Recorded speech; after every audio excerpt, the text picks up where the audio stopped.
To my fellow citizens, America is back.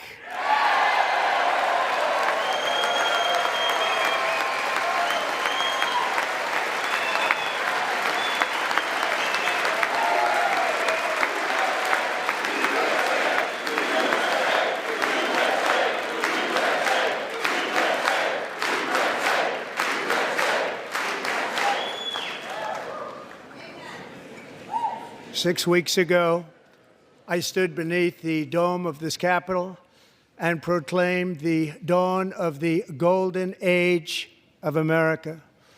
From that moment on, it has been nothing but swift and unrelenting action to usher in the greatest and most successful era in the history of our country. We have accomplished more in 43 days than most administrations accomplished in 4 years or 8 years, and we are just getting started.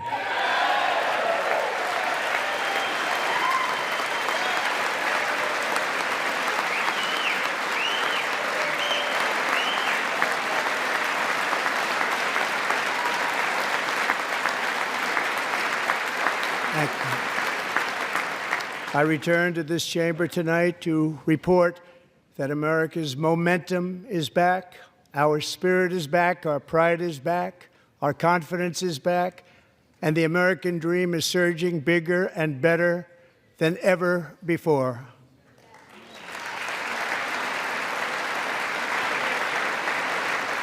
The American dream is unstoppable, and our country is on the verge of a comeback, the likes of which the world has never witnessed and perhaps will never witness again. There's never been anything like it. The presidential election of November 5th was a mandate like has not been seen in many decades. We won all 7 swing states, giving us an electoral college victory of 312 votes.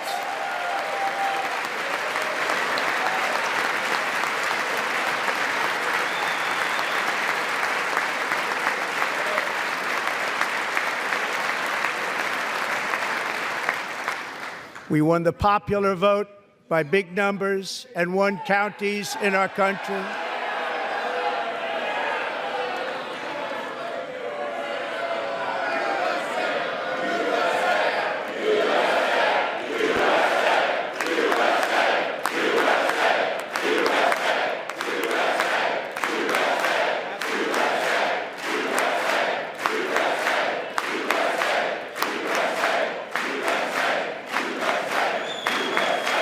And won counties in our country, 2,700 to 525, on a map that reads almost completely red for Republican.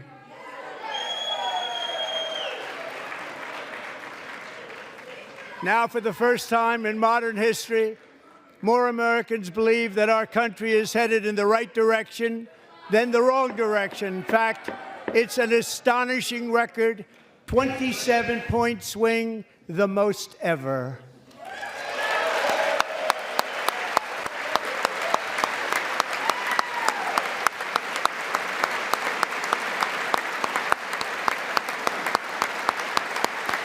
Likewise, small business optimism saw its single largest one-month gain ever recorded. Mr. President. A 41-point jump.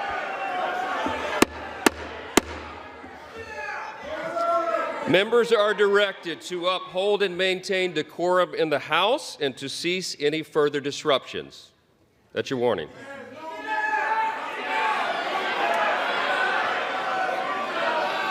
Members are engaging in willful and continuing breach of decorum, and the chair is prepared to direct the Sergeant-at-Arms to restore order to the joint session.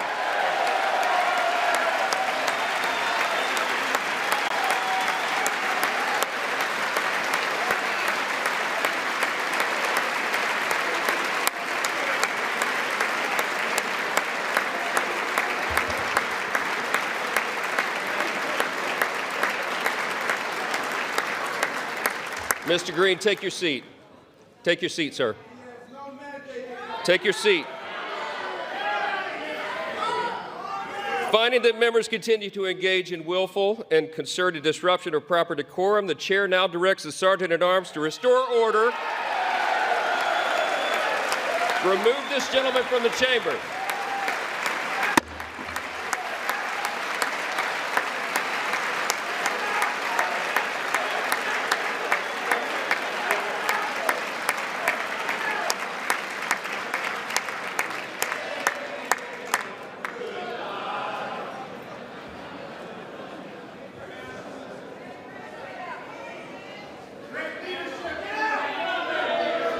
Go.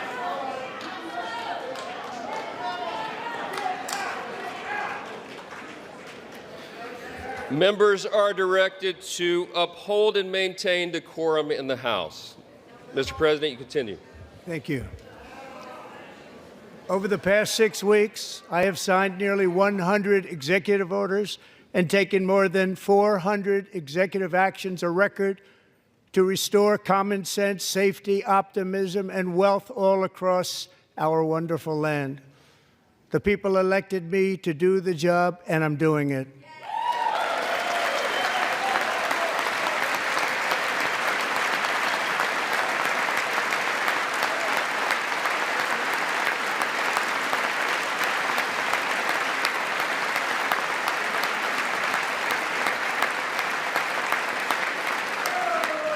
In fact, it has been stated by many that the first month of our presidency, it's our presidency, is the most successful in the history of our nation. By many.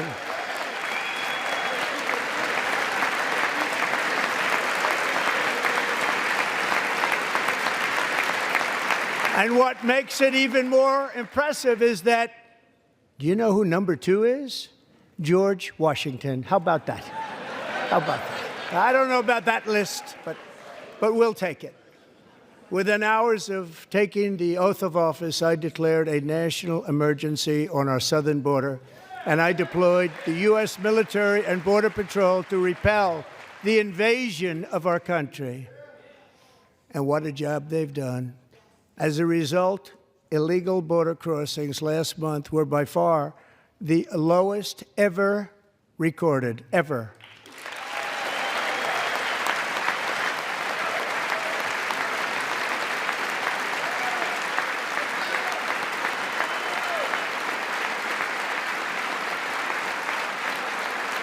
They heard my words and they chose not to come. Much easier that way. In comparison, under Joe Biden, the worst president in American history, there were hundreds of thousands of illegal crossings a month, and virtually all of them, including murderers, drug dealers, gang members, and people from mental institutions and insane asylums, were released into our country. Who would want to do that? This is my 5th such speech to Congress.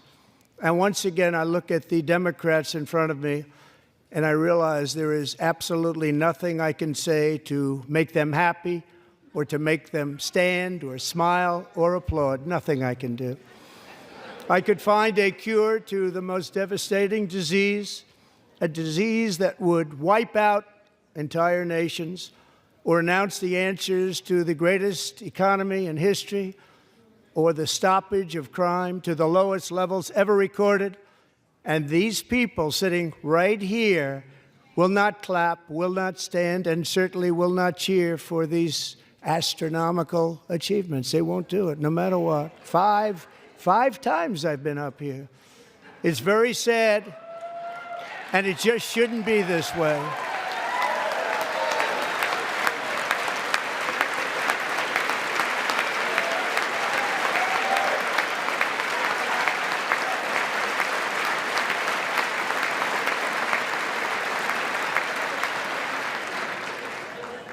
So Democrats sitting before me, for just this one night, why not join us in celebrating so many incredible wins for America? For the good of our nation, let's work together and let's truly make America great again.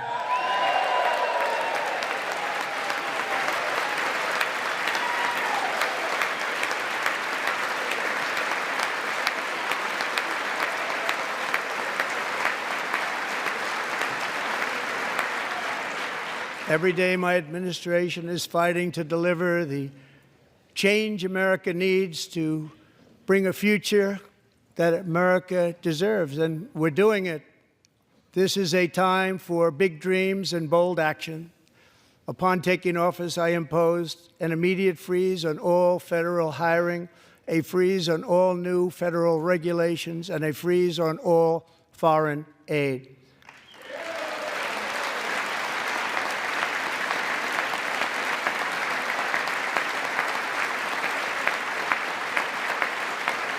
I terminated the ridiculous Green New Scam.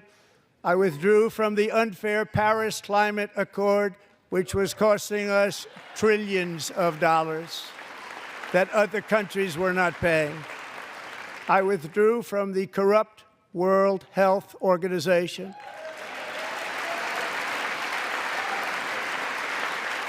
And I also withdrew from the anti-American UN Human Rights Council.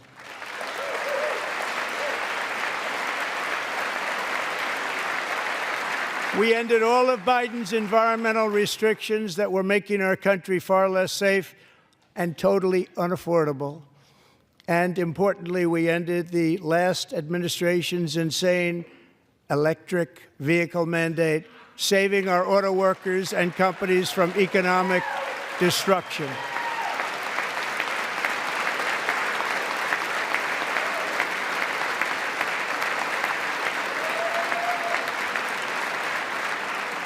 To unshackle our economy, I have directed that for every one new regulation, 10 old regulations must be eliminated, just like I did in my very successful first term.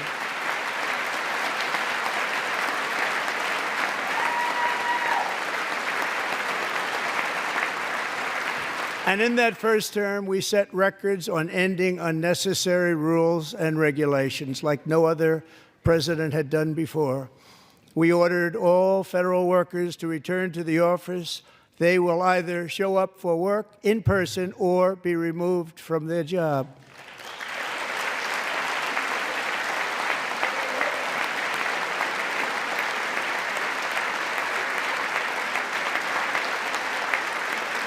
And we have ended weaponized government where, as an example, a sitting president is allowed to viciously prosecute his political opponent, like me.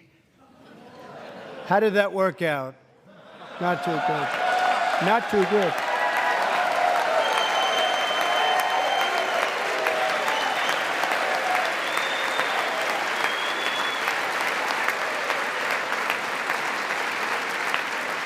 And I have stopped all government censorship and brought back free speech in America. It's back.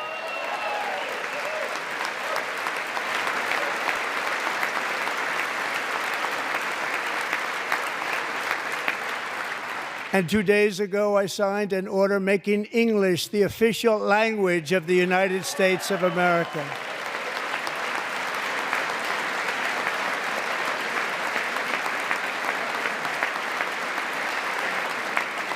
I renamed the Gulf of Mexico the Gulf of America.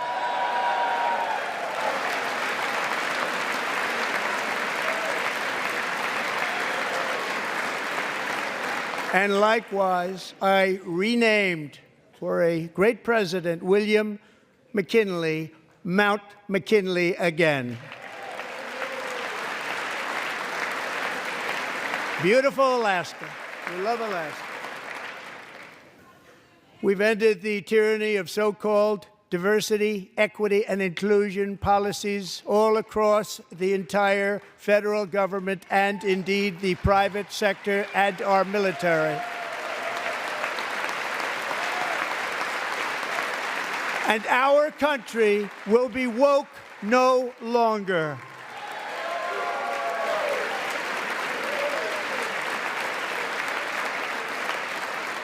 We believe that whether you are a doctor, an accountant, a lawyer, or an air traffic controller, you should be hired and promoted based on skill and competence, not race or gender. Very important.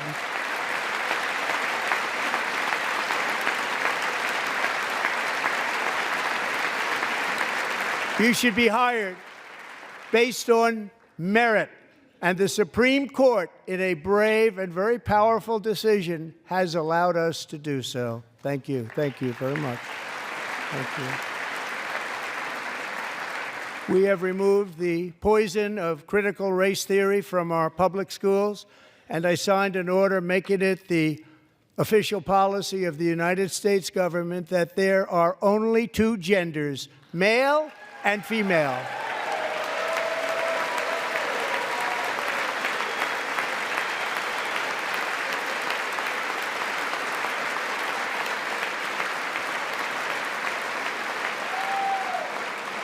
I also signed an executive order to ban men from playing in women's sports.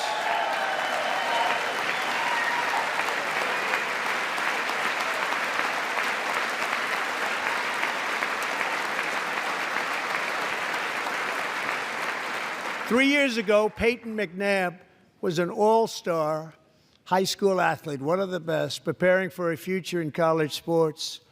But when her girls' volleyball match was invaded by a male, he smashed the ball so hard in Peyton's face, causing traumatic brain injury, partially paralyzing her right side, and ending her athletic career. It was a shot like she's never seen before. She's never seen anything like it. Peyton is here tonight in the gallery, and Peyton, from now on, schools will kick the men off the girls' team, or they will lose all federal funding.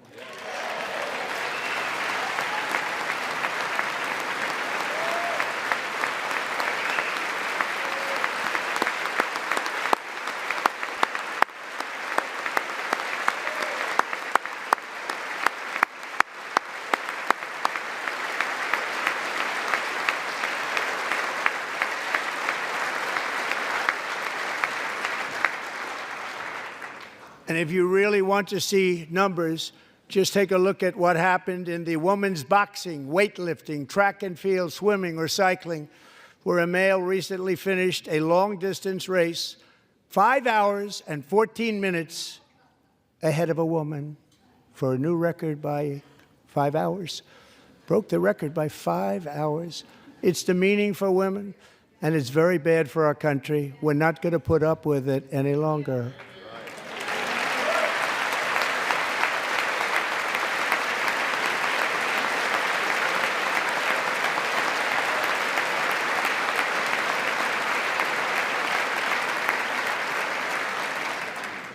What I have just described is only a small fraction of the common sense revolution that is now, because of us, sweeping the entire world.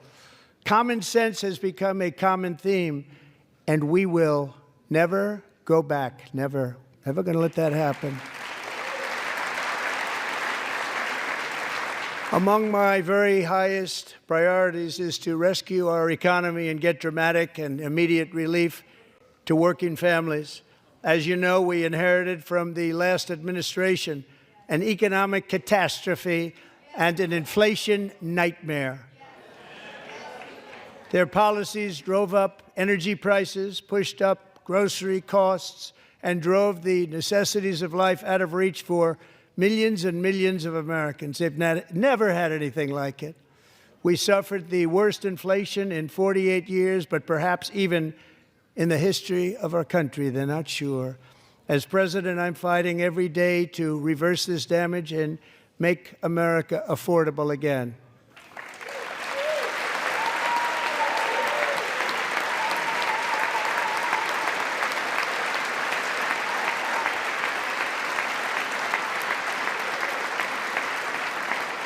Joe Biden especially let the price of eggs get out of control. The egg price is out of control, and we're working hard to get it back down. Secretary, do a good job on that. You inherited a total mess from the previous administration. Do a good job.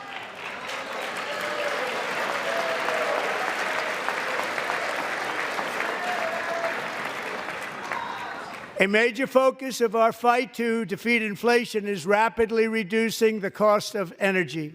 The previous administration cut the number of new oil and gas leases by 95%, slowed pipeline construction to a halt, and closed more than 100 power plants. We are opening up many of those power plants right now.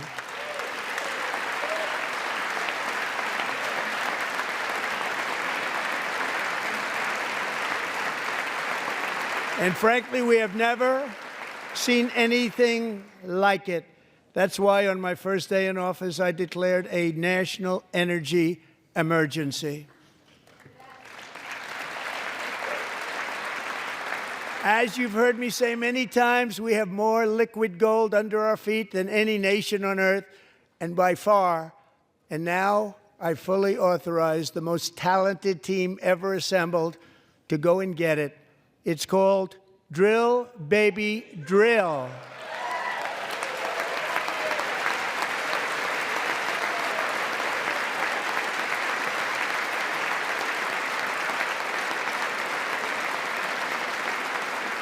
My administration is also working on a gigantic natural gas pipeline in Alaska, among the largest in the world, where Japan, South Korea, and other nations want to be our partner with investments of trillions of dollars each. There's never been anything like that one.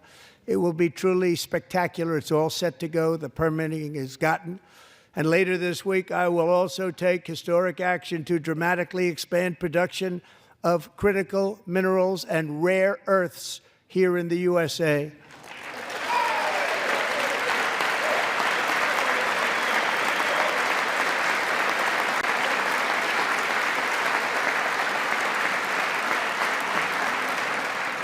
To further combat inflation, we will not only be reducing the cost of energy, but will be ending the flagrant waste of taxpayer dollars.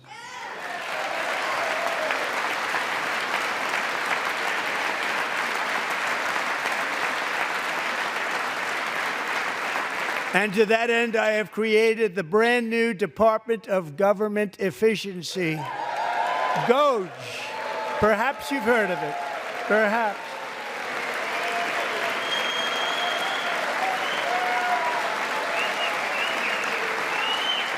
Which is headed by Elon Musk, who is in the gallery tonight.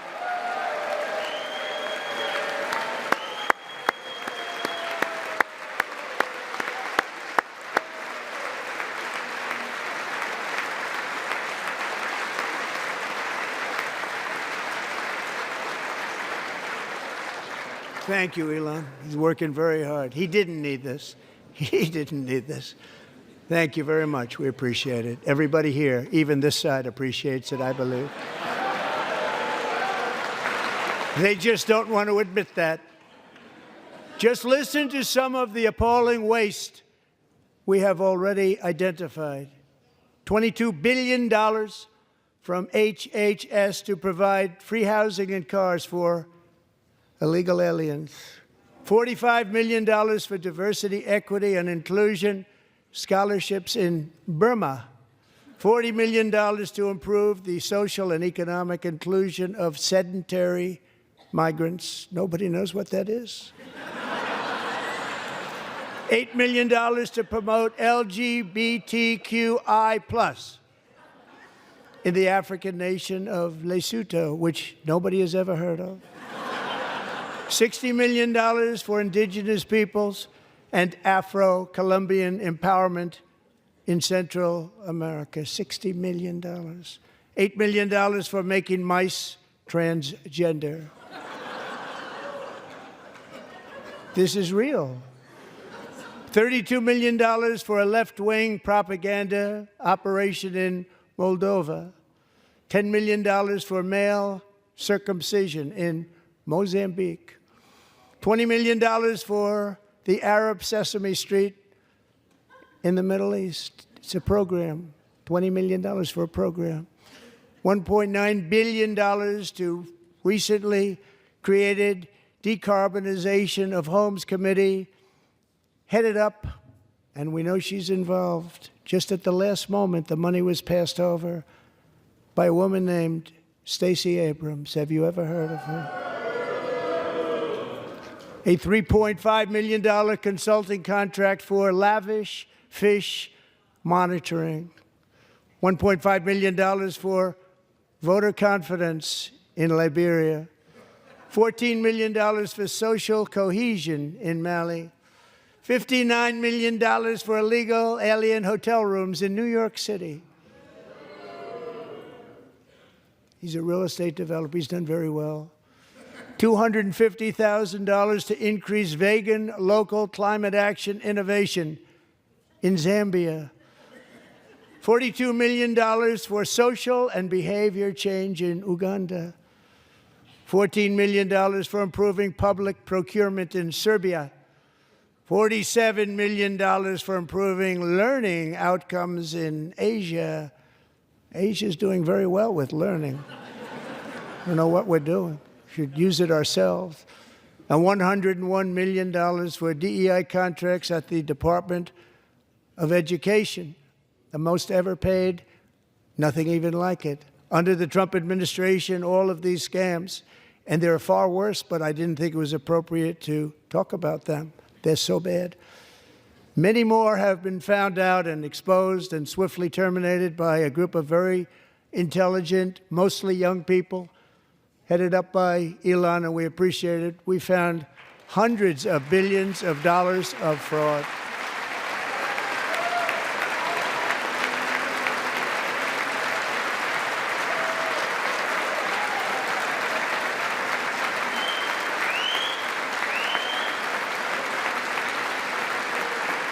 And we've taken back the money and reduced our debt to fight inflation and other things.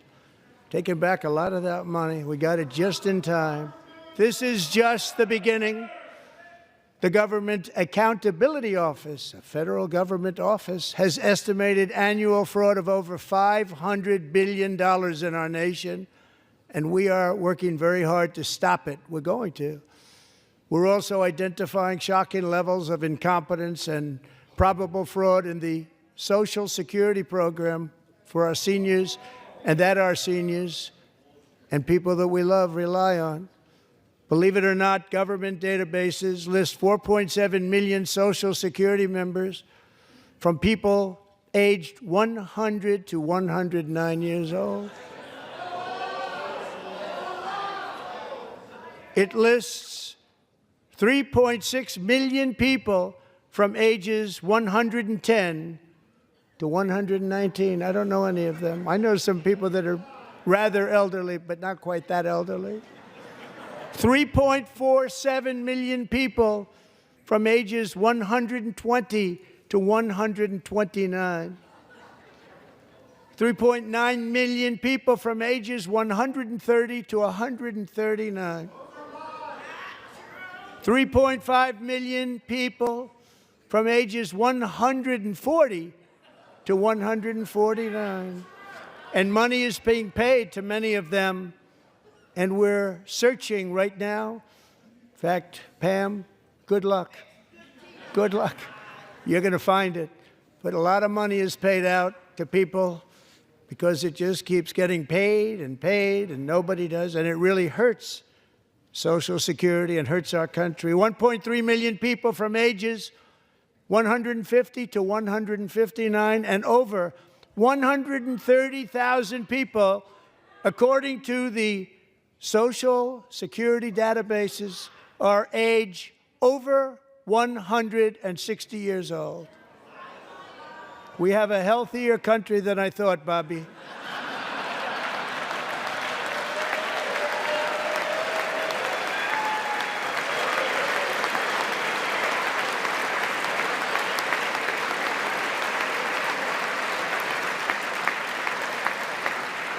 Including, to finish, 1,039 people between the ages of 220 and 229, one person between the age of 240 and 249, and one person is listed at 360 years of age.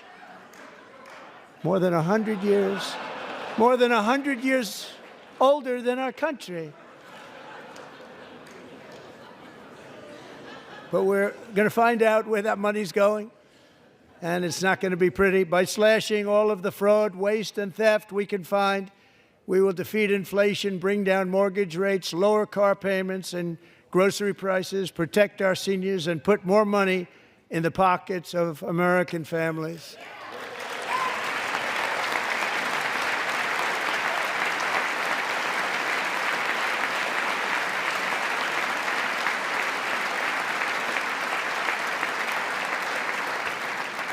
And today, interest rates took a beautiful drop, big, beautiful drop. It's about time. And in the near future, I want to do what has not been done in 24 years, balance the federal budget. We're going to balance it.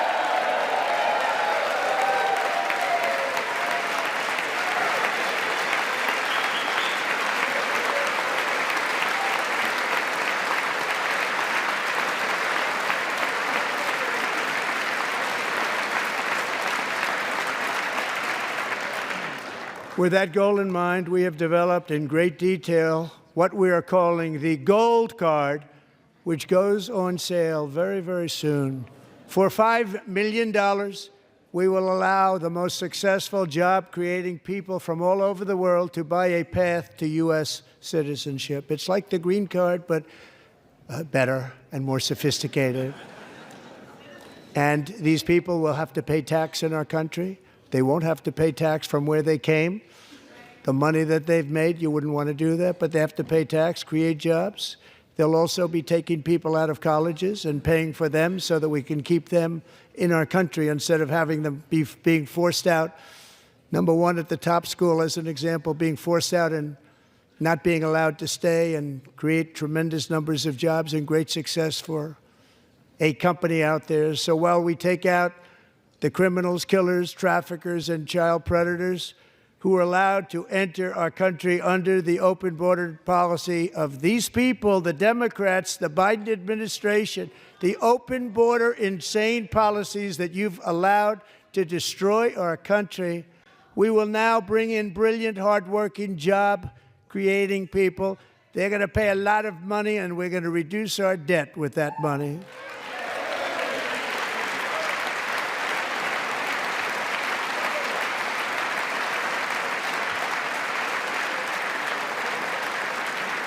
Americans have given us a mandate for bold and profound change.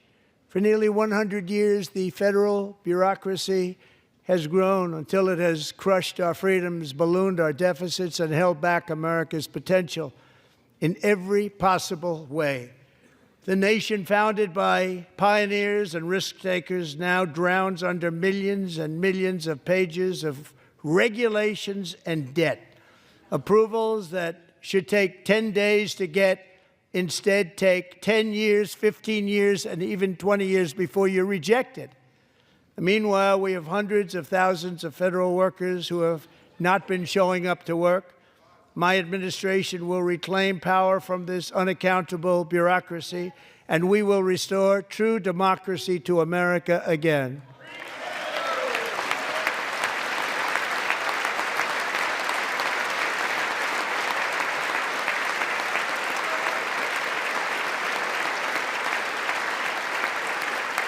And any federal bureaucrat who resists this change will be removed from office immediately. Because we are draining the swamp. It's very simple. And the days of rule by unelected bureaucrats are over.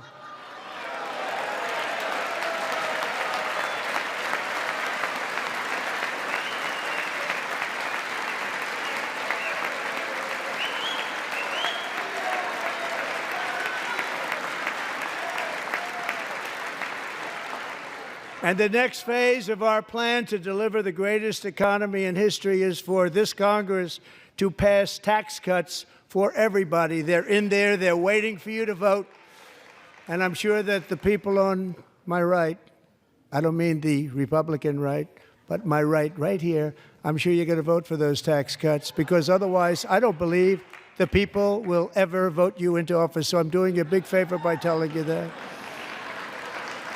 But I know this group is going to be voting for the tax.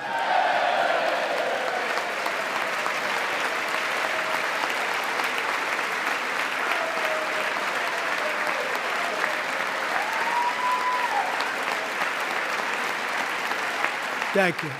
It's a very, very big part of our plan. We had tremendous success in our first term with it. A very big part of our plan. We're seeking permanent income tax cuts all across the board. And to get urgently needed relief to Americans hit especially hard by inflation, I'm calling for no tax on tips, no tax on overtime, and no tax on Social Security benefits for our great seniors. Good luck.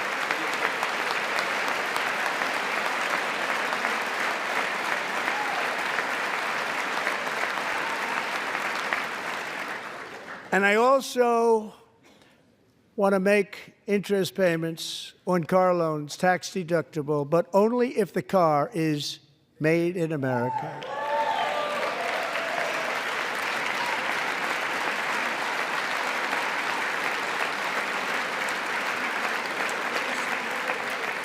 And by the way, we're going to have growth in the auto industry like nobody's ever seen. Plants are opening up all over the place. Deals are being made.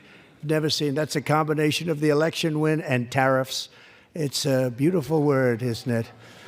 That, along with our other policies, will allow our auto industry to absolutely boom. It's going to boom. Spoke to the majors today, all three, the top people, and they're so excited. In fact, already numerous car companies have announced that they will be building massive automobile plants in America, with Honda just announcing a new plant in Indiana, one of the largest anywhere in the world.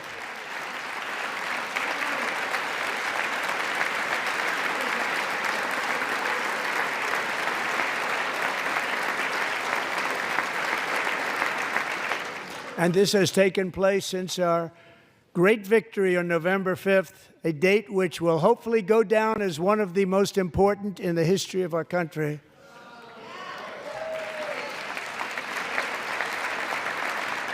In addition, as part of our tax cuts, we want to cut taxes on domestic production and all manufacturing.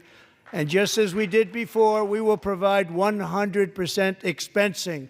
It will be retroactive to January 20th, 2025. And it was one of the main reasons why our tax cuts were so successful in our first term, giving us the most successful economy in the history of our country, first term. We had a great first term.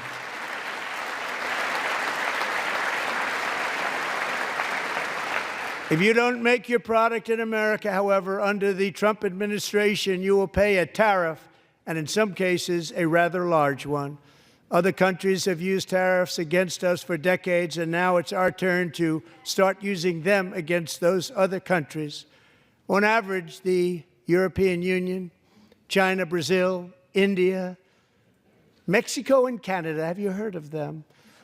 And countless other nations charge us tremendously higher tariffs than we charge them. It's very unfair. India charges us auto tariffs higher than 100%. China's average tariff on our products is twice what we charge them. And South Korea's average tariff is 4 times higher. Think of that, 4 times higher. And we give so much help militarily and in so many other ways to South Korea. But that's what happens. This is happening by friend and foe. This system is not fair to the United States and never was. And so on April 2nd, I wanted to make it April 1st, but I didn't want to be accused of April Fool's Day. That's not, just one day cost us a lot of money.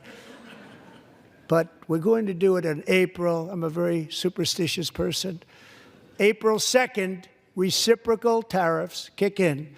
And whatever they tariff us, other countries, we will tariff them. That's reciprocal, back and forth. Whatever they tax us, we will tax them. If they do non-monetary tariffs to keep us out of their market, then we will do non-monetary barriers to keep them out of our market. There's a lot of that, too. They don't even allow us in their market. We will take in trillions and trillions of dollars and create jobs like we have never seen before. I did it with China, and I did it with others, and the Biden administration couldn't do anything about it because there was so much money they couldn't do anything about it. We have been ripped off for decades by nearly every country on earth, and we will not let that happen any longer.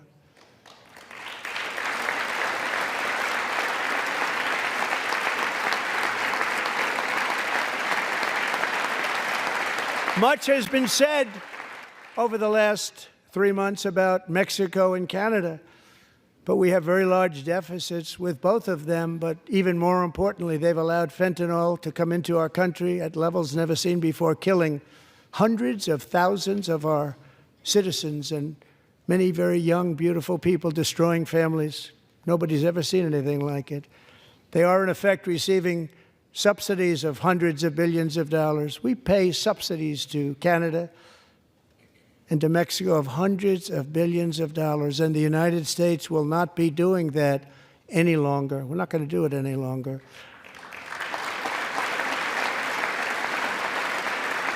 Thanks to our America First policies we're putting into place, we have had $1.7 trillion of new investment in America in just the past few weeks. The combination of the election and our economic policies that people of SoftBank, one of the most brilliant anywhere in the world, announced a $200 billion investment. OpenAI and Oracle, Larry Ellison, announced $500 billion investment, which they wouldn't have done if Kamala had won. Apple announced $500 billion investment. Tim Cook called me. He said, I cannot spend it fast enough. It's going to be much higher than that, I believe. They'll be building their plants here instead of in China. And just yesterday, Taiwan Semiconductor, the biggest in the world, most powerful in the world, has a tremendous amount, 97% of the market, announced a $165 billion investment to build the most powerful chips on earth right here in the USA.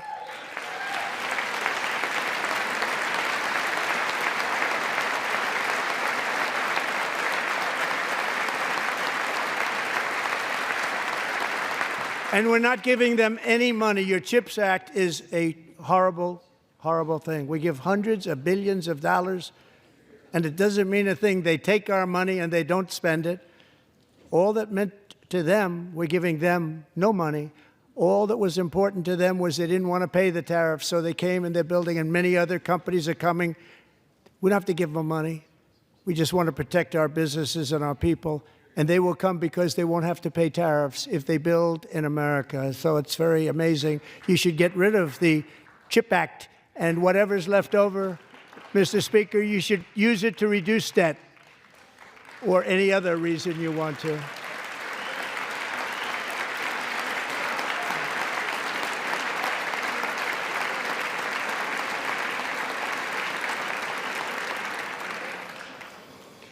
Our new trade policy will also be great for the American farmer. I love the farmer,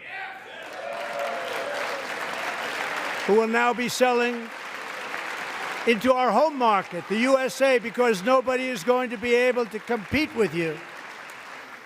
Because those goods that come in from other countries and companies, they're really in a bad position in so many different ways. They're uninspected. They may be very dirty and disgusting, and they come in and they pour in, and they hurt our American farmers. The tariffs will go on agricultural product coming into America, and our farmers, starting on April 2nd, it may be a little bit of an adjustment period. We had that before when I made the deal with China, $50 billion of purchases, and I said, just bear with me, and they did. They did. Probably have to bear with me again, and this will be even better. That was great. The problem with it was that Biden didn't enforce it. He didn't enforce it. $50 billion of purchases, and we were doing great, but Biden did not enforce it, and it hurt our farmers. But our farmers are going to have a field day right now. So to our farmers, have a lot of fun. I love you too. I love you too. It's all going to happen.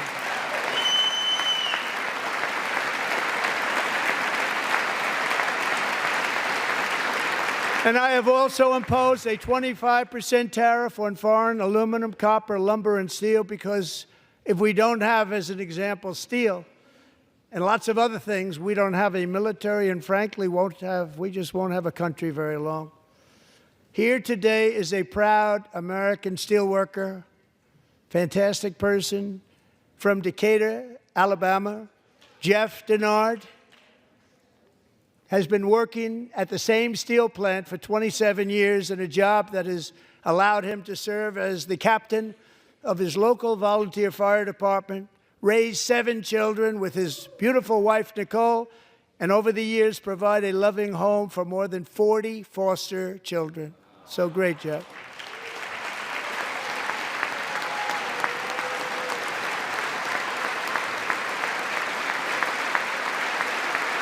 Thank you, Jeff. Thank you, Jeff.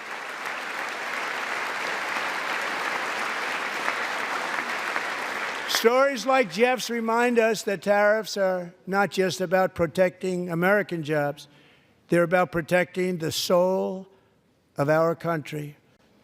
Tariffs are about making America rich again and making America great again, and it's happening, and it will happen rather quickly. There'll be a little disturbance, but we're okay with that.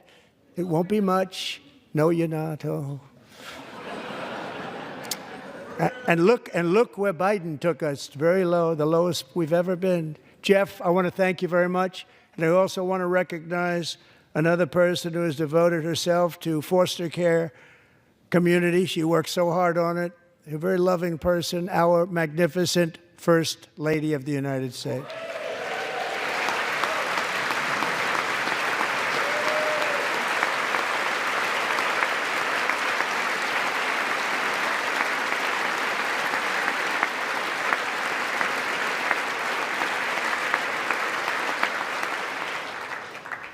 Melania's work has yielded incredible results, helping prepare our nation's future leaders as they enter the workforce. Our First Lady is joined by 2 impressive young women, very impressive. Haley Ferguson, who benefited from the First Lady's Fostering the Future initiative and is poised to complete her education and become a teacher. And Elliston Berry, who became a victim of an illicit deepfake image produced by a peer. With Elliston's help, the Senate just passed the Take It Down Act, and this is so important. Thank you very much, John. John Thune, thank you. Stand up, John. Thank you, John.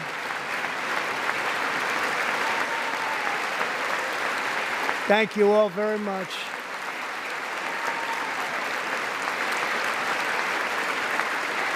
Thank you. And thank you to John Thune and the Senate. Great job. To criminalize the publication of such images online is a terrible, terrible thing. And once it passes the House, I look forward to signing that bill into law. Thank you. And I'm going to use that bill for myself, too, if you don't mind. Because nobody gets treated worse than I do online. Nobody. That's great. Thank you very much to the Senate. Thank you.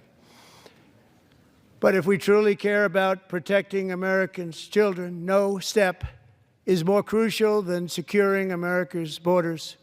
Over the past 4 years, 21 million people poured into the United States. Many of them were murderers, human traffickers, gang members, and other criminals from the streets of dangerous cities all throughout the world.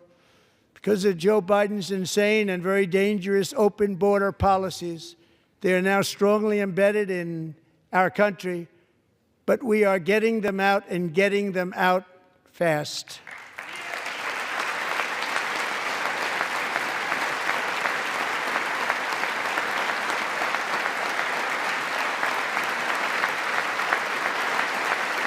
And I want to thank Tom Homan and Christy. I want to thank you and Paul of Border Patrol.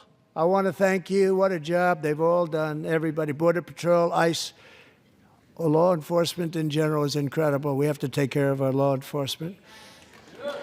Have to.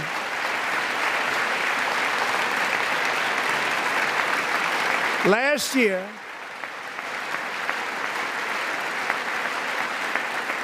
a brilliant 22-year-old nursing student named Laken Riley the best in her class, admired by everybody, went out for a jog on the campus of the University of Georgia.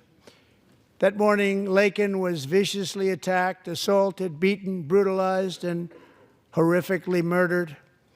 Laken was stolen from us by a savage illegal alien gang member who was arrested while trespassing across Biden's open southern border and then set loose into the United States under the heartless policies of that failed administration. It was indeed a failed administration. He had then been arrested and released in a Democrat-run sanctuary city, a disaster, before ending the life of this beautiful young angel. With us this evening are Laken's beloved mother, Allison, and her sister, Lauren.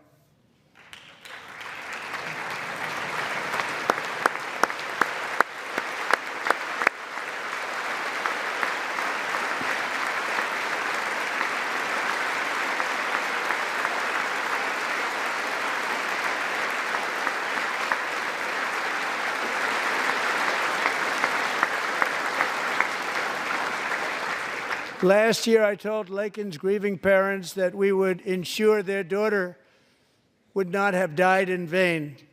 That's why the very first bill I signed into law as your 47th president mandates the detention of all dangerous criminal aliens who threaten public safety. It's a very strong, powerful act.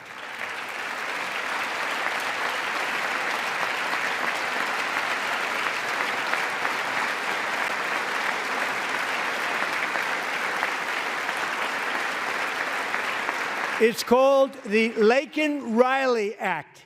So Allison and Lauren, America will never, ever forget our beautiful Laken Hope Riley.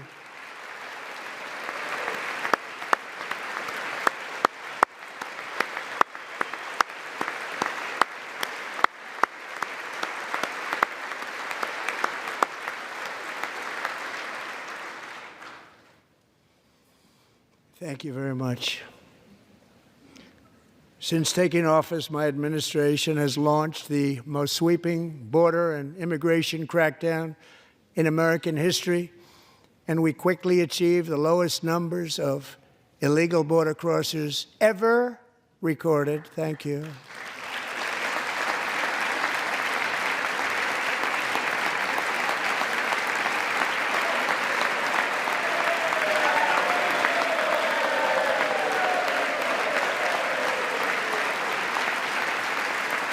The media and our friends in the Democrat Party kept saying we needed new legislation, we must have legislation to secure the border. But it turned out that all we really needed was a new president.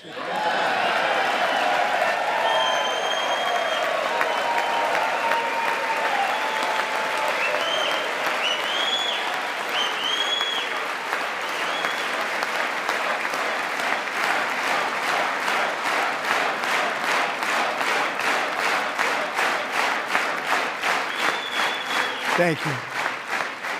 Joe Biden didn't just open our borders, he flew illegal aliens over them to overwhelm our schools, hospitals, and communities throughout the country. Entire towns like Aurora, Colorado, and Springfield, Ohio, buckled under the weight of the migrant occupation and corruption like nobody's ever seen before. Beautiful towns destroyed. Now, just as I promised in my inaugural address, we are achieving the great liberation of America.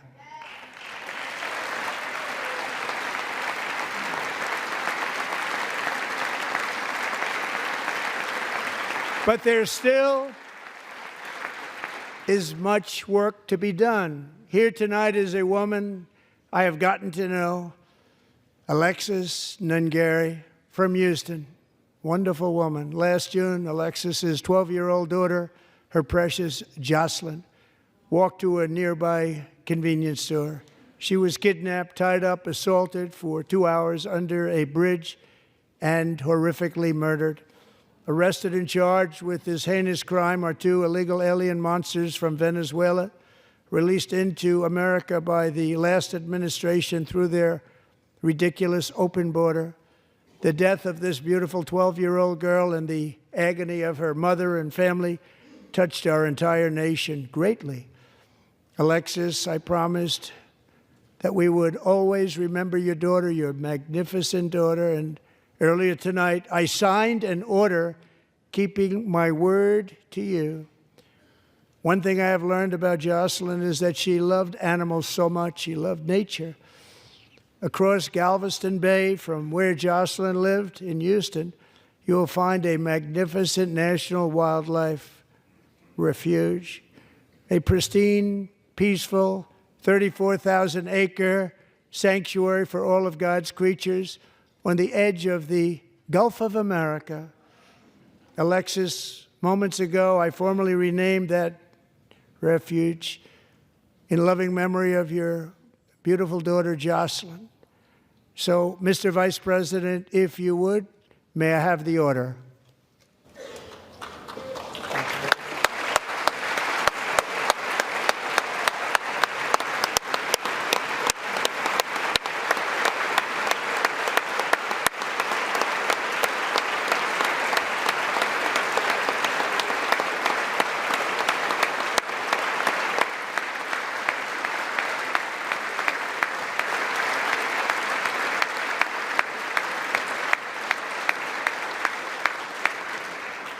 Thank you very much.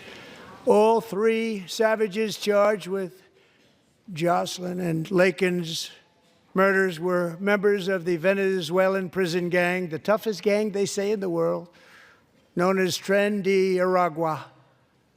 2 weeks ago, I officially designated this gang, along with MS-13 and the bloodthirsty Mexican drug cartels, as foreign terrorist organizations.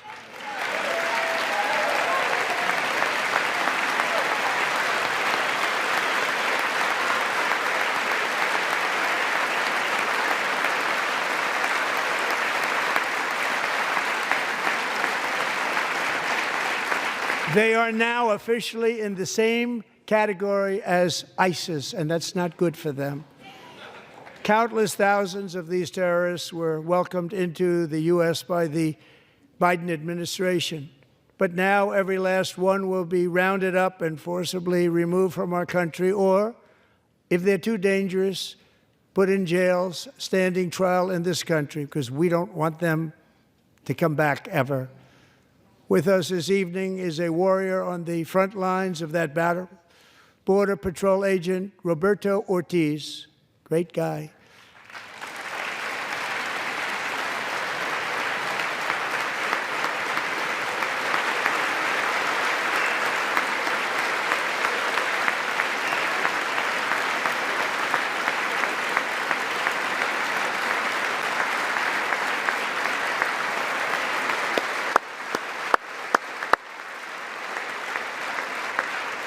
In January, Roberto and another agent were patrolling by the Rio Grande near an area known as Cartel Island. Doesn't sound too nice to me. When heavily armed gunmen started shooting at them, Roberto saw that his partner was totally exposed, at great danger, and he leapt into action, returning fire and providing crucial seconds for his fellow agent to seek safety, just barely.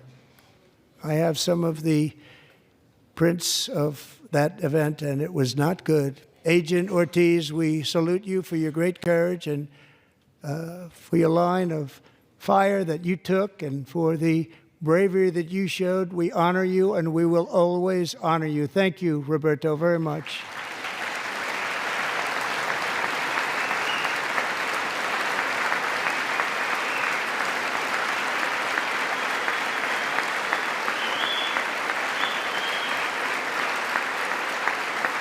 Thank you, Roberto. And I actually got to know him on my many calls to the border. He's a great gentleman. The territory to the immediate south of our border is now dominated entirely by criminal cartels that murder, rape, torture, and exercise total control. They have total control over a whole nation, posing a grave threat to our national security. The cartels are waging war on America, and it's time for America to wage war on the cartels, which we are doing.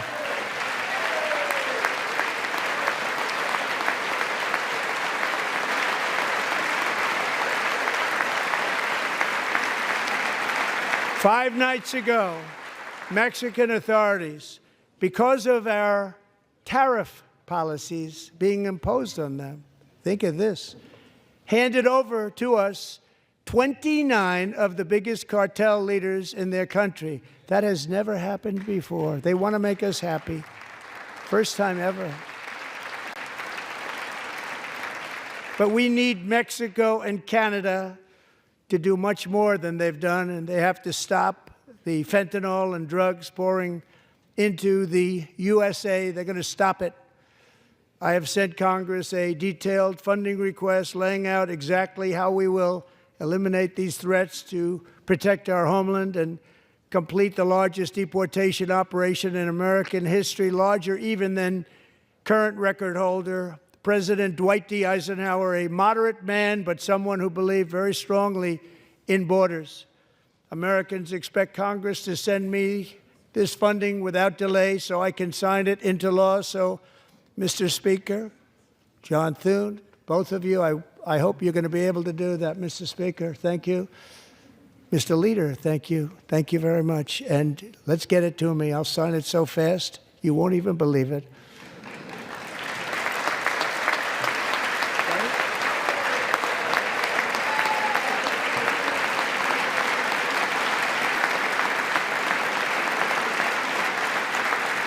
And as we reclaim our sovereignty, we must also bring back law and order to our cities and towns.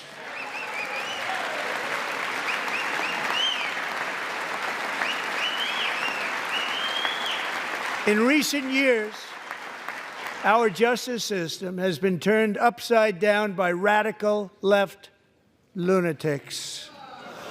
Many jurisdictions virtually ceased enforcing the law against dangerous repeat offenders while weaponizing law enforcement against political opponents like me. My administration has acted swiftly and decisively to restore fair, equal, and impartial justice under the constitutional rule of law, starting at the FBI and the DOJ. Pam, good luck. Cash, wherever you may be, good luck. Good luck. Pam Bondi.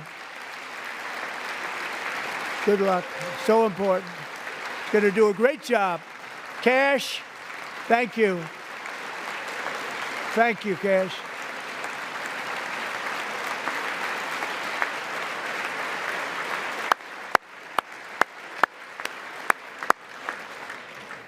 They've already started very strong. They're going to do a fantastic job. You're going to be very proud of them. We're also once again giving our police officers the support, protection, and respect they so dearly deserve. They have to get it. They have such a hard, dangerous job, but we're going to make it less dangerous. The problem is the bad guys don't respect the law, but they're starting to respect it, and they soon will respect it. This also includes our great fire departments throughout the country. Our firemen and women are unbelievable people, and we'll never forget them. And besides that, they voted for me in record numbers, so I have no choice.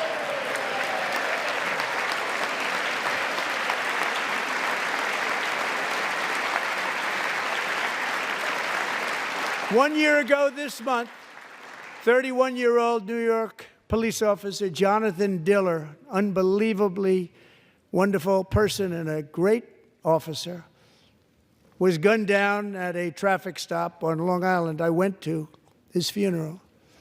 The vicious criminal charged with his murder had 21 prior arrests, and they were rough arrests, too. He was a real bad one. The thug in the seat next to him had 14 prior arrests and went by the name of Killer. He was Killer. He killed other people, they say, a lot of them. I attended Officer Diller's service, and when I met his wife and one-year-old son, Ryan, it was very inspirational, actually. His widow's name is Stephanie, and she is here tonight. Stephanie, thank you very much, Stephanie. Thank you very much.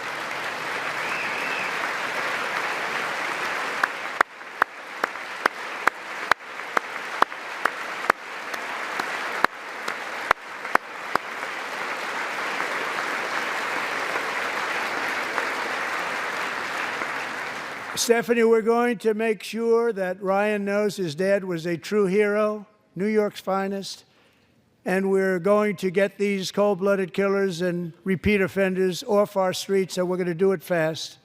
Got to stop it. They get out with 28 arrests. They push people into subway trains. They hit people over the head, back of the head with baseball bats. We got to get them out of here. I've already signed an executive order requiring a mandatory death penalty for anyone who murders a police officer. And tonight I'm asking Congress to pass that policy into permanent law.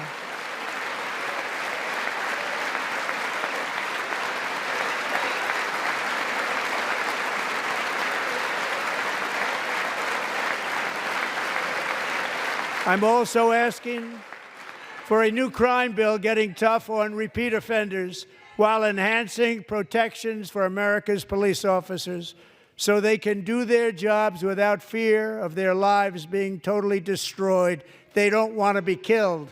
We're not going to let them be killed. Joining us in the gallery tonight is a young man who truly loves our police. His name is DJ Daniel. He is 13 years old, and he has always dreamed of becoming a police officer.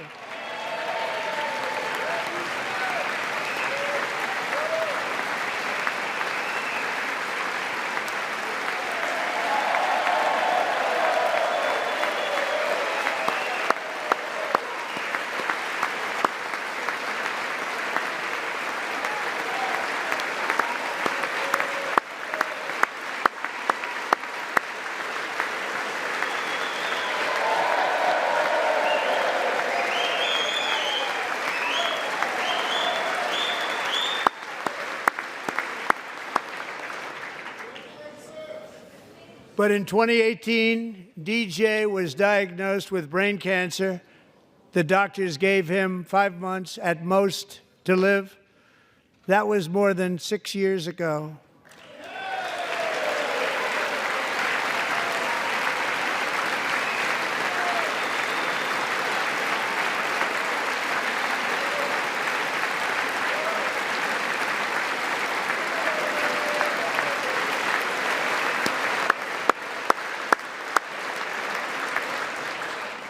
Since that time, DJ and his dad have been on a quest to make his dream come true, and DJ has been sworn in as an honorary law enforcement officer, actually a number of times. The police love him, the police departments love him.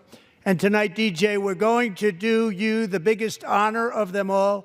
I am asking our new Secret Service Director, Sean Curran, to officially make you an agent of the United States Secret Service.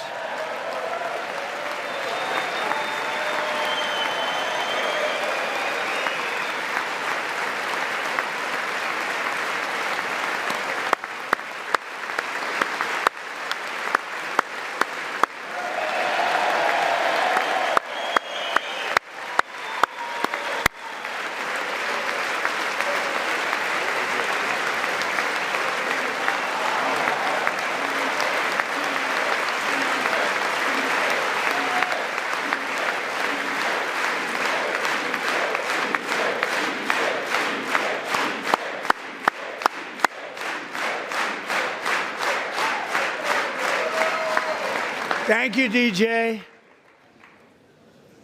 DJ's doctors believe his cancer likely came from a chemical he was exposed to when he was younger.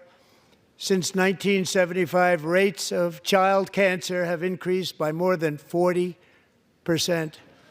Reversing this trend is one of the top priorities for our new presidential commission to make America healthy again, chaired by our new Secretary of Health and Human Services, Robert F. Kennedy, Jr.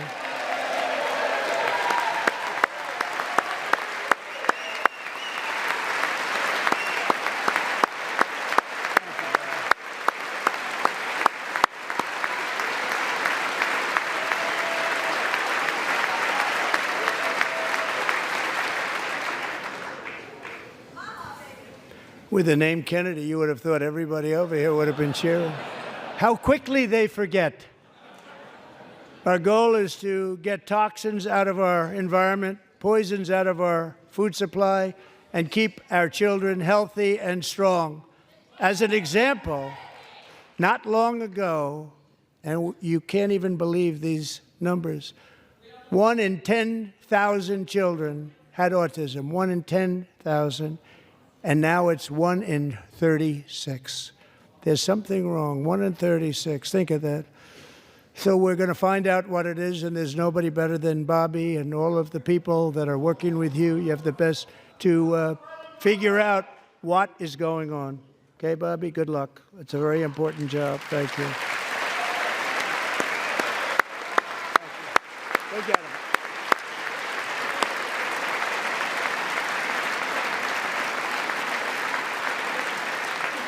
Thank you.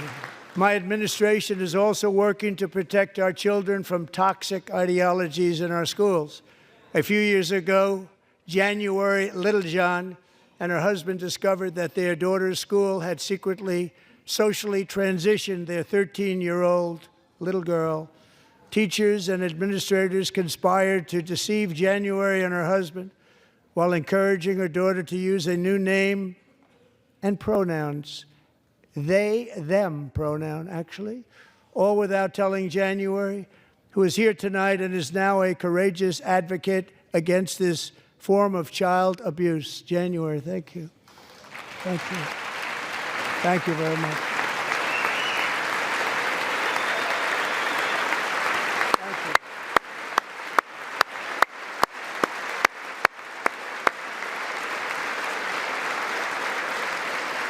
Thank you. Thank you. Stories like this are why, shortly after taking office, I signed an executive order banning public schools from indoctrinating our children with transgender ideology.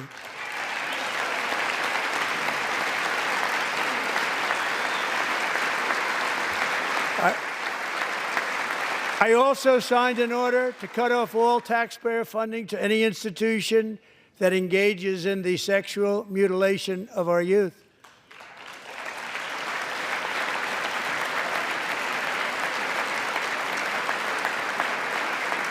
And now I want Congress to pass a bill permanently banning and criminalizing sex changes on children and forever ending the lie that any child is trapped in the wrong body. This is a big lie.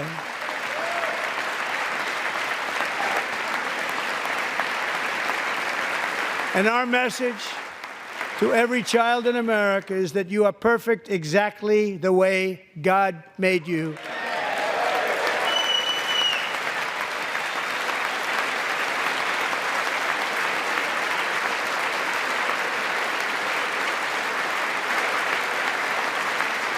Because we're getting wokeness out of our schools and out of our military, and it's already out, and it's out of our society. We don't want it.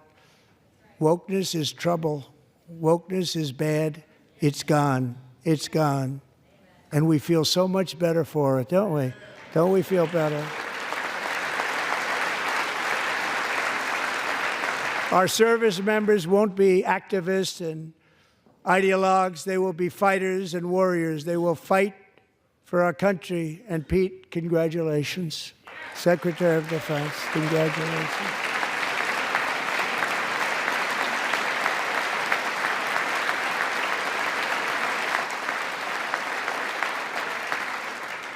And he's not big into the woke movement, I can tell you. I know him well. I am pleased to report that in January, the U.S. Army had its single best recruiting month in 15 years, and that all armed services are having among the best recruiting results ever in the history of our services. What a difference.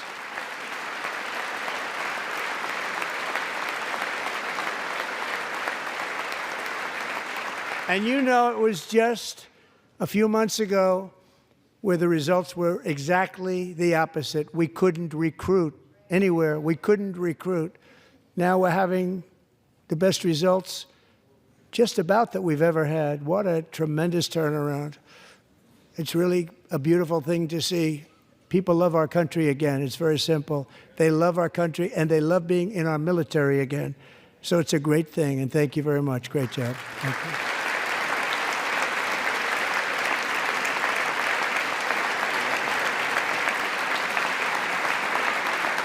We're joined tonight by a young man, Jason Hartley, who knows the weight of that call of duty.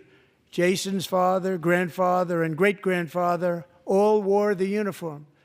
Jason tragically lost his dad, who was also a Los Angeles County Sheriff's deputy when he was just a boy, and now he wants to carry on the family legacy of service. Jason is a senior in high school, a six-letter varsity athlete, a really good athlete, they say, a brilliant student with a 4.46, that's good, GPA. And his greatest dream is to attend the U.S. Military Academy at West Point.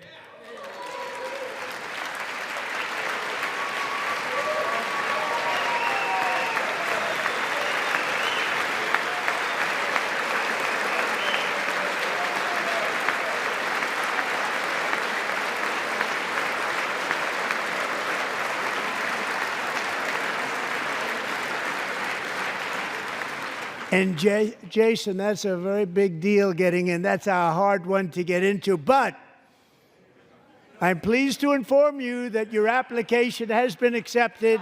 You will soon be joining the Corps of Cadets.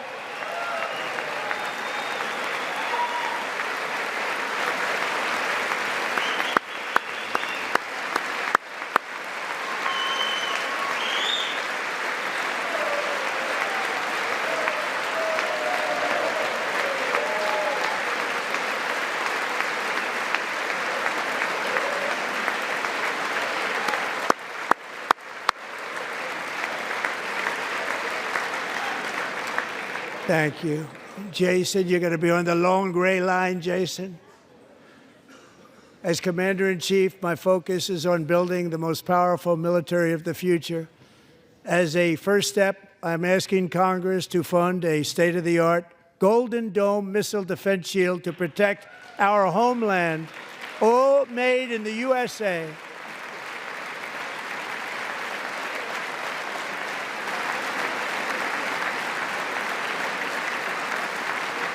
And Ronald Reagan wanted to do it long ago, but the technology just wasn't there, not even close. But now we have the technology. It's incredible, actually. And other places, they have it. Israel has it. Other places have it. And the United States should have it too, right, Tim, right? They should have it too. So I want to thank you. But it's a very, very important. This is a very dangerous world. We should have it. We want to be protected, and we're going to protect our citizens like never before. To boost our defense industrial base, we are also going to resurrect the American shipbuilding industry, including commercial shipbuilding and military shipbuilding.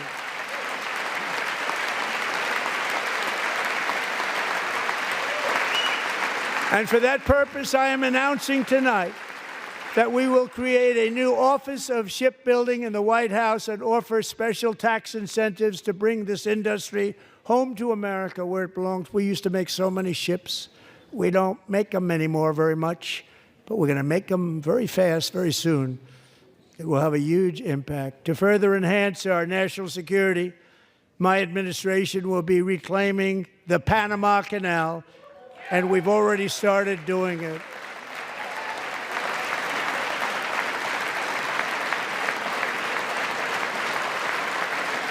Just today, a large American company announced they are buying both ports around the Panama Canal and lots of other things having to do with the Panama Canal and a couple of other canals. The Panama Canal was built by Americans for Americans, not for others, but others could use it. But it was built at tremendous cost of American blood and treasure. 38,000 workers died building the Panama Canal. They died of malaria. They died of snake bites and mosquitoes. Not a nice place to work. They paid them very highly to go there, knowing there was a 25% chance that they would die. The most expensive project also that was ever built in our country's history, if you bring it up to modern day costs.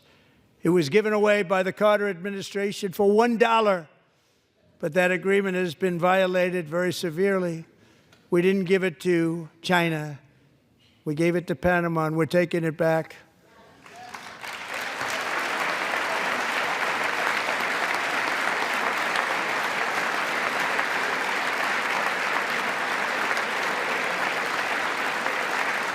And we have Marco Rubio in charge. Good luck, Marco. Now, we know who to blame if anything goes wrong. Now, Marco's been amazing, and he's going to do a great job. Think of it. He got 100 votes. You know, he was approved with actually 99, but the 100th was this gentleman, and I feel very certain. So let's assume he got 100 votes. And I'm either very, very happy about that or I'm very concerned about it. But he's already proven. I mean, he's a great gentleman. He's respected by everybody, and we appreciate you voting for Marco. He's going to do a fantastic job. Thank you. Thank you. He's doing a great job. Great job. And I also have a message tonight for the incredible people of Greenland. We strongly support your right to determine your own future. And if you choose, we welcome you into the United States of America. We need Greenland for national security and even international security, and we're working with everybody involved to try and get it. But we need it really for international world security, and I think we're going to get it. One way or the other, we're going to get it. We will keep you safe. We will make you rich, and together we will take Greenland to heights like you have never thought possible before. It's a very small population, but very, very large piece of land and very, very important for military security. America is once again standing strong against the forces of radical Islamic terrorism. 3.5 years ago, ISIS terrorists killed 13 American service members and countless others in the Abbey Gate bombing during the disastrous and incompetent withdrawal from Afghanistan. Not that they were withdrawing, it was the way they withdrew. Perhaps the most embarrassing moment in the history of our country. Tonight, I am pleased to announce that we have just apprehended the top terrorist responsible for that atrocity, and he is right now on his way here to face the swift sword of American justice.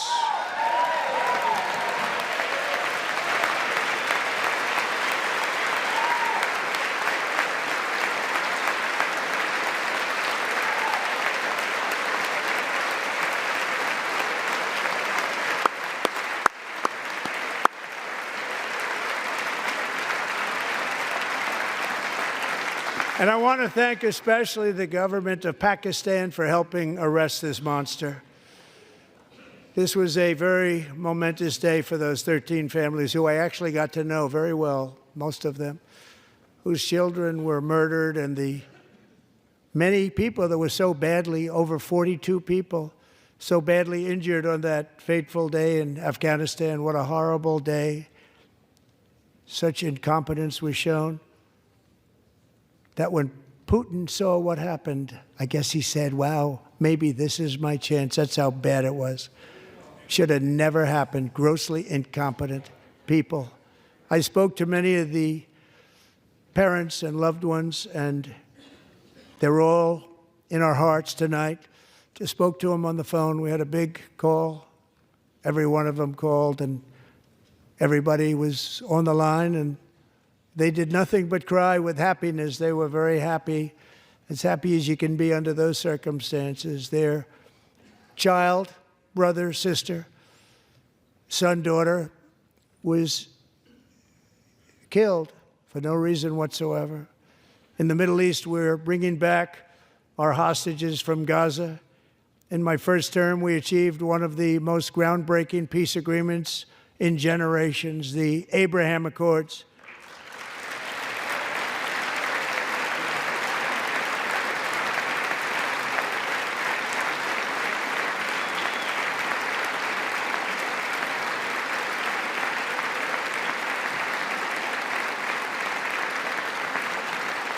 And now we're going to build on that foundation to create a more peaceful and prosperous future for the entire region. A lot of things are happening in the Middle East. People have been talking about that so much lately with everything going on with Ukraine and Russia.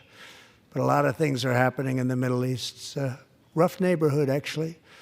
I'm also working tirelessly to end the savage conflict in Ukraine. Millions of Ukrainians and Russians have been needlessly killed or wounded in this horrific and brutal conflict with no end in sight. The United States has sent hundreds of billions of dollars to support Ukraine's defense with no security, with no anything.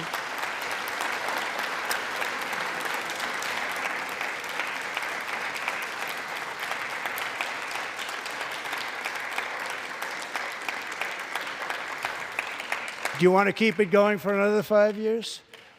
Yeah, you would say Pocahontas says yes.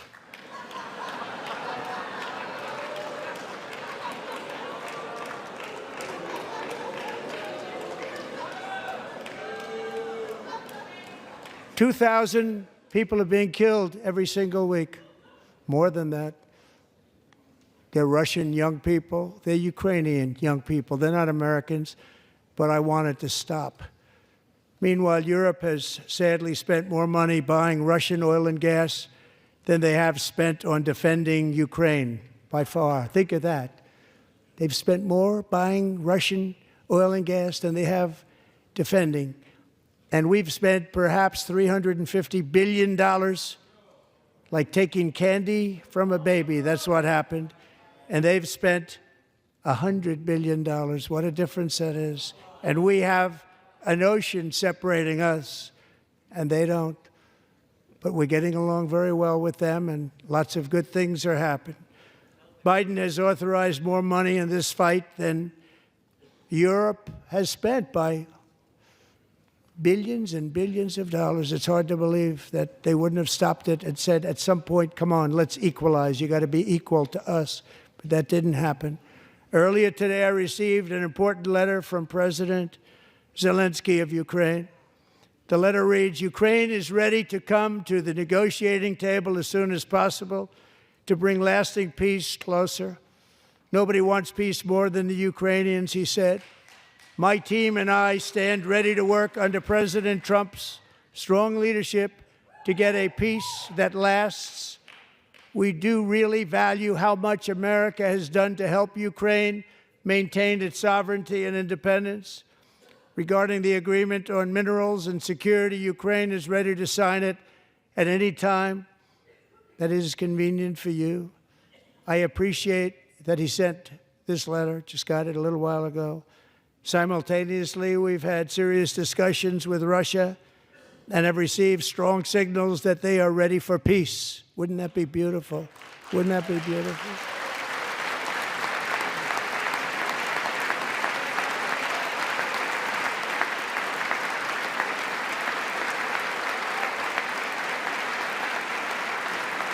Wouldn't that be beautiful?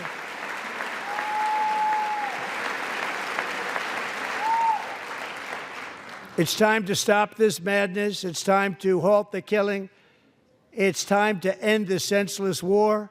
If you want to end wars, you have to talk to both sides. Nearly 4 years ago, amid rising tensions, a history teacher named Mark Fogel was detained in Russia and sentenced to 14 years in a penal colony. Rough stuff. The previous administration barely lifted a finger to help him. They knew he was innocent, but they had no idea where to begin. But last summer, I promised his 95-year-old mother, Malphine, that we would bring her boy safely back home.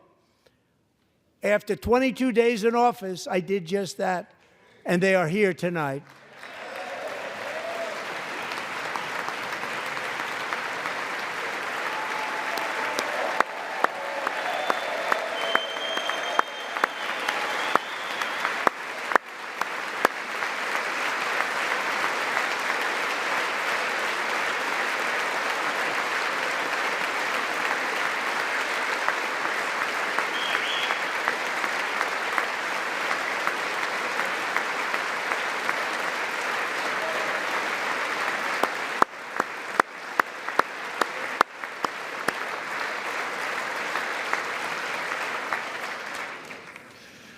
To Mark and his great mom, we are delighted to have you safe and sound and with us. As fate would have it, Mark Fogel was born in a small rural town in Butler, Pennsylvania. Have you heard of it? Where his mother has lived for the past 78 years. I just happened to go there last July 13th for a rally. That was not pleasant. And that is where I met his beautiful mom right before I walked onto that stage.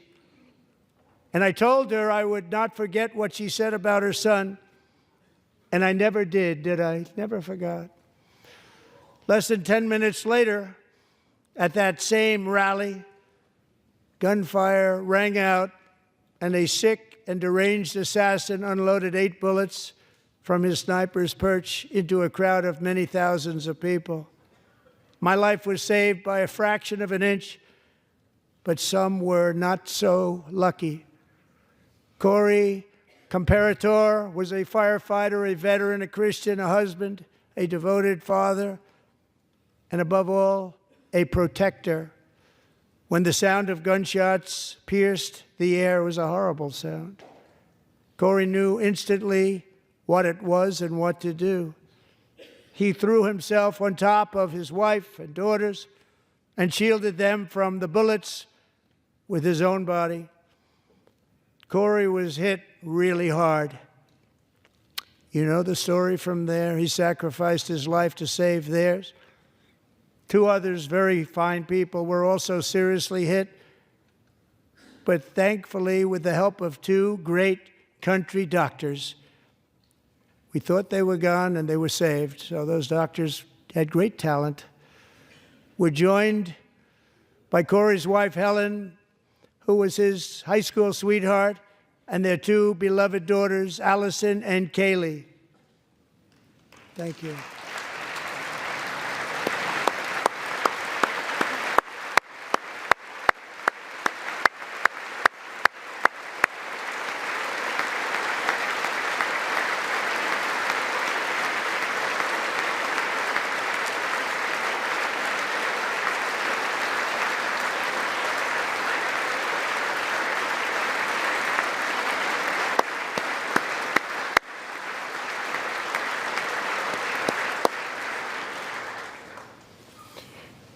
To Helen, Allison, and Kaylee, Corey is looking down on his 3 beautiful ladies right now, and he is cheering you on. He loves you.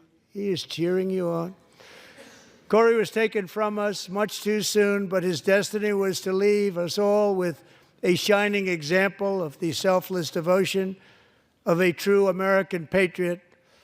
It was love like Corey's that built our country, and it's love like Corey's that is going to make our country more majestic than ever before. I believe that my life was saved that day in Butler for a very good reason. I was saved by God to make America great again. I believe that.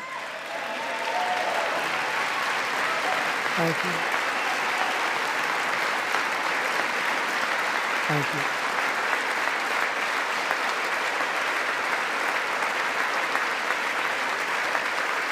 Thank you.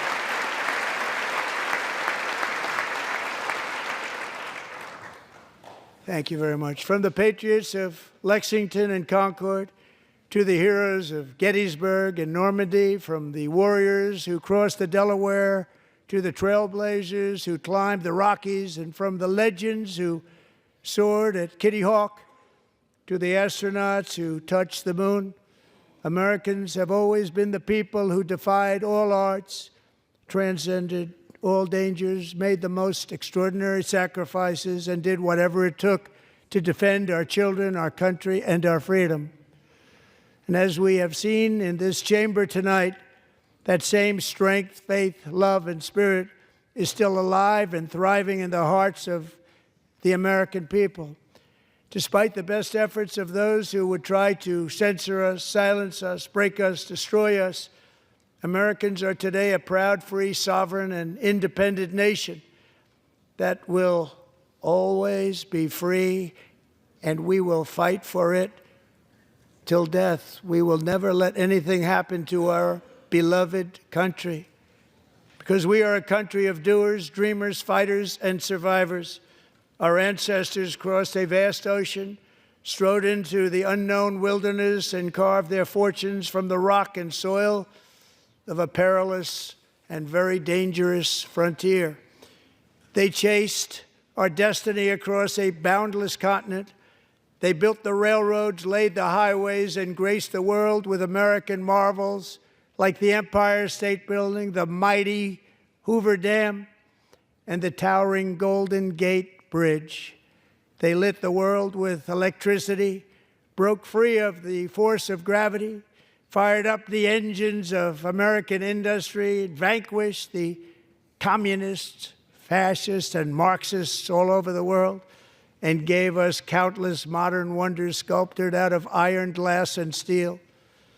We stand on the shoulders of these pioneers who won and built the modern age, these workers who poured their sweat into the skylines of our cities, these warriors who shed their blood on fields of battle and gave everything they had for our rights and for our freedom.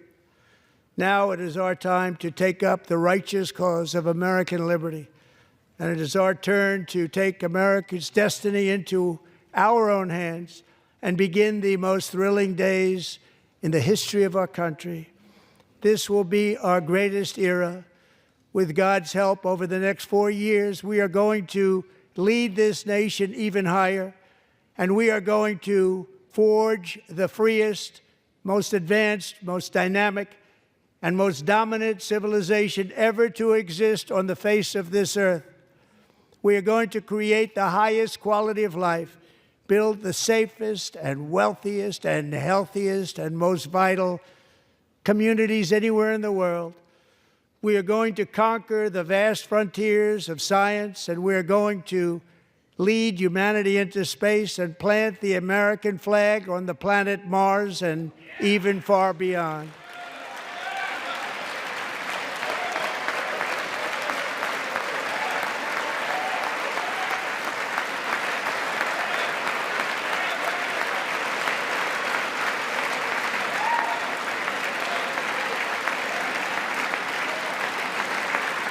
And through it all, we are going to rediscover the unstoppable power of the American spirit. And we are going to renew unlimited promise of the American dream. Every single day, we will stand up and we will fight, fight, fight for the country our citizens believe in and for the country our people deserve.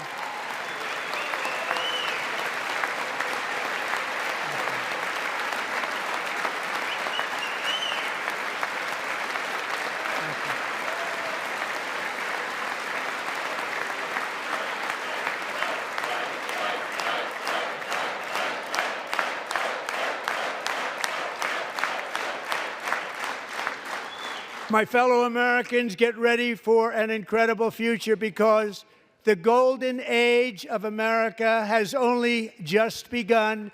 It will be like nothing that has ever been seen before. Thank you, God bless you, and God bless America.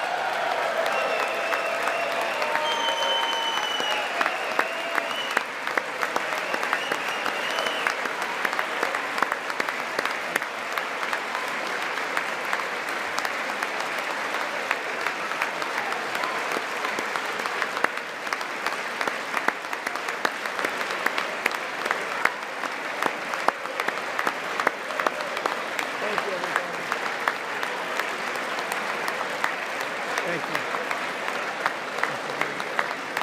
Thank you very much.